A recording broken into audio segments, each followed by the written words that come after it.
கன்னிராசிக்காரங்களுக்கு இந்த 2026 எப்படி இருக்குன்னு பார்த்தோம்னா குட்டுங்க. நல்ல விஷயங்கள் நிறைய நடக்கும். கெரியர் வைஸாக இருக்கட்டும், ஜாப் வைஸாக இருக்கட்டும், ஹெல்த் வைஸாக இருக்கட்டும், ஃபேமிலி வைஸாக இருக்கட்டும், லவ் வைஸாக இருக்கட்டும், எல்லா விதத்திலும் கன்னிராசிக்காரங்களுக்கு நல்லது நடக்கக்கூடிய ஒரு வருஷமாக 2026 இருக்குது. 7ல் சனி இருந்தாலும் உங்கள் ராசியை பார்த்துக்கிட்டு இருந்தால் கூட இப்போ இருக்கக்கூடிய அந்த குரு பெயர்ச்சி 11ஆம் வீட்டில் இருக்கக்கூடிய அந்த வெற்றி ஸ்தானம் சொல்லுவாங்க.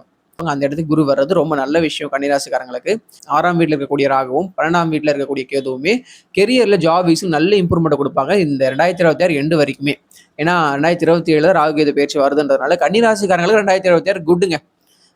பயப்படுற அளவுக்கு எதுவும் நடக்காது. கெரியர் ஜாப் எல்லாமே ஓகே. பட் ஃபேமிலிக்குள்ள, ரிலேஷன்ஷிப்புக்குள்ள, லவ்வுக்குள்ள, ஹஸ்பண்ட் அண்ட் ஒய்ஃப்குள்ள சில பிரச்சனைகள் இருக்கும். உங்கள் தசாபுத்திகள் மோசமாக இருந்ததுன்னா இப்போ நான் சொல்கிற விஷயங்கள் பல மடங்கு இருக்கும் கன்னிராசிக்காரங்க எல்லாருக்குமே. உறவுகள் ரீதியான விஷயத்தில் மட்டும் கண்டிப்பாக கவனமாக கேர்ஃபுல்லாக இருக்க வேண்டியது முக்கியம். பிஸ்னஸ், ஜாப், கெரியர் இது எல்லாமே நல்லா இருக்கும். நீங்கள் அதில் பயப்பட வேண்டிய தேவையே கிடையாது. உங்கள் தசாபுத்திகள் ரொம்ப நல்லா இருந்துச்சுன்னா இப்போ நான் சொல்கிற விஷயங்கள் பல மடங்கு நல்லாவே உங்களுக்கு நடக்கும். ஆனால் என்னதான் இருந்தாலும் இந்த 7ஆம் இடத்துல இருக்கக்கூடிய இந்த கண்டக சனின்னு சொல்லுவாங்க, அவங்க ராசியை பார்த்துட்டு இருக்க சனி உறவுகள் ரீதியான பிரச்சனைகளை கொடுத்துக்கிட்டே இருப்பார். இந்த நேரத்தில் நல்ல ஃப்ரெண்ட்ஸ், நல்ல பார்ட்னரை மிஸ் பண்ணக்கூடிய சுச்சுவேஷன் வரும். அதே மாதிரி ஃப்ரெண்ட்ஸாலையும் பார்ட்னராலையும் பிரச்சனையும் வரும். இது ரெண்டுமே நடக்கும். தசாபுத்திகளுக்கு ஏற்ப கன்னிராசிக்காரங்களாம் நடக்கும்னு நான் சொல்கிறேன்.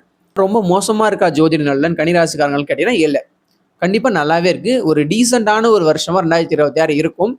உங்கள் தசாபுத்தி நல்லா இருக்கும்பொழுது கன்னிராசிக்காரங்கள் நிறைய பேருக்கு கம்பேக்காகவும் இந்த வருஷம் இருக்கும்.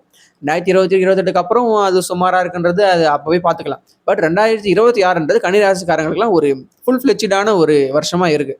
இதுக்கு மேலே என்ன சொல்கிறது, நல்லா இருக்கும்னு நம்ம சொல்ல முடியும். உறவுகள் ரீதியாக மட்டும் நீங்கள் கவனமாக இருக்கணும். ரிலேஷன்ஷிப்பில் கொஞ்சம் முக்கியத்துவம் கொடுத்து கொஞ்சம் சலிப்புத்தன்மையோடு நீங்கள் இருந்துட்டீங்க அப்படின்னா 2026 நீங்கள் திரும்பி பார்க்கும்போது இந்த டிசம்பர் மந்த் 2026 நீங்கள் திரும்பி பார்க்கும்போது ஓரளவுக்கு நல்லாவே இருந்ததுன்ற ஒரு சாட்டிஸ்ஃபேக்ஷன் உங்களுக்குள்ள வரும். ஸோ இந்த அளவுக்கு சொல்கிறதே பெரிய விஷயம். இதுக்கு மேலெலாம் சொன்னால் அதெல்லாம் பொய்யாயிடும். அந்த பொய்யை நான் சொல்ல விரும்பலைன்றதுனால கன்னிராசிக்காரங்களுக்கு எவ்வளோ மார்க் இந்த 2026 நம்ம கொடுக்கலாம் அப்படின்னா கண்டிப்பாக 100க்கு ஒரு 70 மார்க் கொடுக்கலாம். அந்த அளவுக்கு நல்லா இருக்கக்கூடிய ராசியாக தான் கன்னிராசிக்காரங்களாம் இருக்கிறாங்க. இந்த குரு பயிற்சி கண்டிப்பாக சப்போர்ட் பண்ணும். இந்த 11ஆம் வீட்டுக்கு வர குரு கண்டிப்பாக நிறைய நல்ல விஷயங்களை கன்னிராசிக்காரங்களுக்குலாம் செய்யும். நெக்ஸ்ட் சிம்மராசிக்கு இந்த 2026 எப்படி இருக்க போதுன்னு பார்த்தோம்னா கண்டிப்பாக எல்லாரும் இப்போ மனசுக்குள்ள சிம்மராசிக்காரங்க என்ன நினைச்சிருப்பேன்னா இவன் நல்லதே சொல்ல மாட்டான், சிம்மராசிக்கு நல்லாவே இருக்காதுன்னு தான் சொல்லுவான்னு நீங்கள் தெரியும். நம்ம சேனல் சப்ஸ்கிரைபர் ஒருத்தர் எல்லா வீடியோக்களும் போடுறாரு, சிம்மராசி பற்றி சொல்லுங்க ப்ரோ, சிம்மராசி ஏதோ மகர லக்னமோ என்னமோ சொல்றாரு, சிம்மராசி மக நட்சத்திரம் மகர லக்னம் ப்ரெடிக்ஷன் சொல்லுங்க, மகர லக்னம் ப்ரெடிக்ஷன் சொல்லுங்கலாம். மகர லக்னத்தெல்லாம் ப்ரெடிக்ஷன் சொல்ல முடியாதுங்க, ஜாதகத்தை பார்த்தா தான் சொல்ல முடியும். பட் பர்சனல் ஹாரோஸ்கோப் பார்க்கறது இல்லை. பட் ராசி இப்படி நம்ம சொல்லலாம், ஓரளவுக்கு சொல்லலாம். சிம்ம ராசிக்காரங்களுக்கு இந்த 2026 எப்படி இருக்குன்னா 2025 எப்படி இருக்குதோ அதே மாதிரி தான் 2026 இருக்கும். பட் அதை விட ஒரு படி இம்ப்ரூவ்மெண்ட் கண்டிப்பா இருக்கும். அஷ்டம சனி அப்படிங்கிற ரொம்ப ரொம்ப ரொம்ப ரொம்ப ஒரு எப்படி சொல்றது, ஒரு பயமுறுத்தக்கூடிய ஒரு விஷயத்துல இப்போ சிம்மராசிக்காரங்க எல்லாம் இருக்கிறாங்க. சனி பாசிட்டிவா இல்லை. ராசிக்குள்ள இருக்க கேது ரொம்ப அவங்கள போட்டு கன்ஃபியூஸ் பண்ணி விட்டாரு. 7ஆம் இடத்துல ராகு இருக்காரு, ஃப்ரெண்ட்ஸ், ஹஸ்பண்ட், ஒய்ஃப் இதுக்குள்ள பிரச்சனை, ஃபேமிலிக்குள்ள பிரச்சனை, எல்லா பிரச்சனையும் கொடுத்துட்டாரு. குரு 11ஆம் வீட்டுல இருந்து உங்களை காப்பாத்திட்டு இருந்தாரு. அவருமே இப்போ 12ஆம் வீட்டுக்கு வர போறாரு. என்ன சொல்றது, சிம்மராசிக்காரங்களா ப்ரெடிக்ஷன் கேட்டீங்கன்னா எனக்கு சொல்ல தெரியல, சொல்றதுக்கு மனசு வரல. 12 ராசிகள்ல சிம்ம ராசிக்கு தான் இந்த வருஷம் டல்லு, உண்மை அதுதான். இப்போ நான் மறுபடியும் சொல்லுவேன், சிம்ம ராசியில பிறந்தவங்க யாருமே நல்லா இருக்க மாட்டாங்கன்னு கேட்டீங்கன்னா இல்ல. தசாபுத்தி நல்லா இருந்துச்சுன்னா 12 ராசியில பிறந்தவங்கள சிம்ம ராசி தான் நல்லா இருப்பாங்க. ராசி பலன் அப்படிங்கிறது பொது பலன் படி சிம்ம ராசிக்கு நல்லா இல்லை. அதுக்காக சிம்ம ராசியில பிறந்த ஒரு 3 லட்சம் பேர் நல்லா இருக்க மாட்டாங்களாம் இல்லை.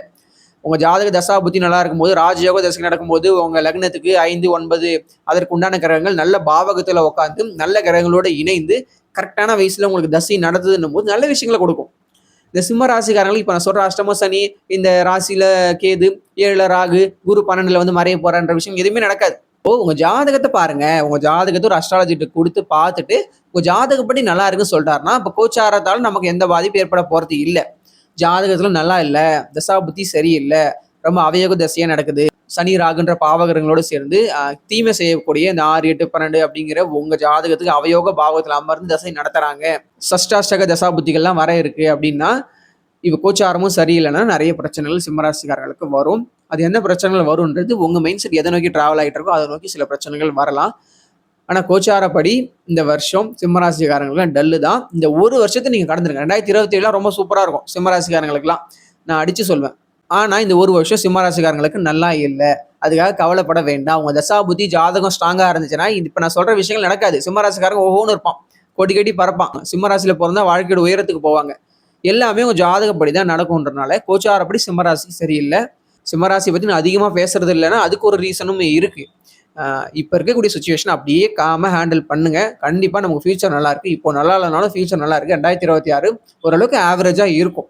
அவ்வளோதான். தசாபுத்திக்கும் நல்லா இருந்துச்சுன்னா ரொம்ப சூப்பராக இருக்கும். சிம்மராசிக்காரங்க எல்லாருக்குமே. சிம்மராசிக்கு நான் மார்க் கொடுக்க விரும்பலை. அப்படி நான் மார்க் கொடுத்தனா அது உங்கள் மனசை கஷ்டப்படுத்து. உங்கள் மனசை கஷ்டப்படுத்த நான் விரும்பலை. சிம்மராசியில் பிறந்தவங்களுக்கு தசாபுத்தி நல்லா இருக்குது, ராஜயோக தசை நடக்குதுன்னா நான் 100க்கு 100 மார்க்குன்னு கொடுத்துருவேன் சிம்மராசிக்காரங்களுக்கு. ஓகேவா?